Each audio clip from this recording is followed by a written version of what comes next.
Divorcet martesore janë në një trend rritës nga viti në vit. Arsyet janë nga më të ndryshmet, ndërsa kërkesat për të shkruarzuar bëhen thuajse në numër e përqindje të barabartë si nga meshkujt ashtu edhe nga femrat.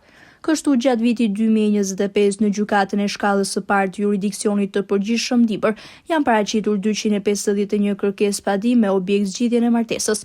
Sipas të dhënave të siguruara zyrtarisht nga kjo gjykatë, 176 prej tyre kanë përfunduar me zgjidhjen e martesës.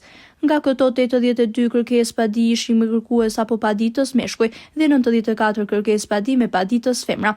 Avokati Halil Zhuka thotë se shkaku kryesor mbetet gjendja e vështirë ekonomike, por edhe tradhtit bashkëshortore.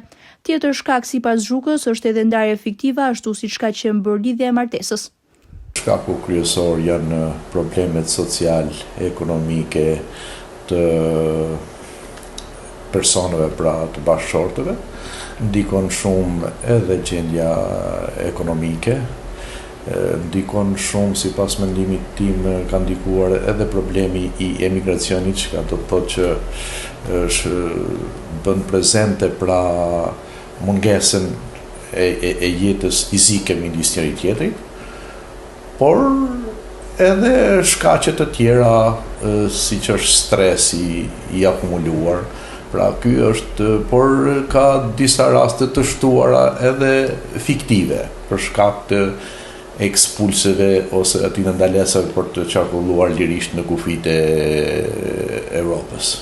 Më shumë vërehet në zonat të varfra, në zona me gjendje, pra mendojmë se gjendja ekonomike është një faktor relativisht i rëndësishëm në rastin e divorcit. Sipas mendimit tim, një ndër faktorët kryesor, pasi lindin se ky është edhe shkaku, një ndër shkaqet e zgjidhjes martesës për shkak grindjeve të mosmarrëveshje.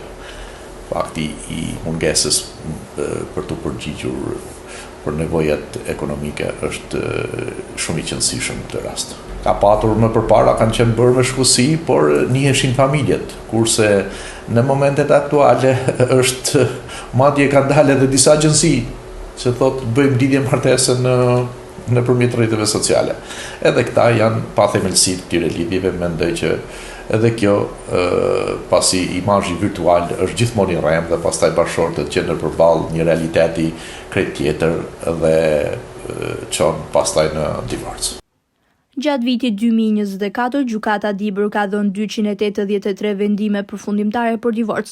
Edhe pse shifra për vitin 2025 është më e ulët, duhet të mbahet parasysh se disa procese gjyqësore përfundohen pas mbylljes së vitit kalendarik, por këto të dhëna tregojnë se tendenca mbetet e lartë.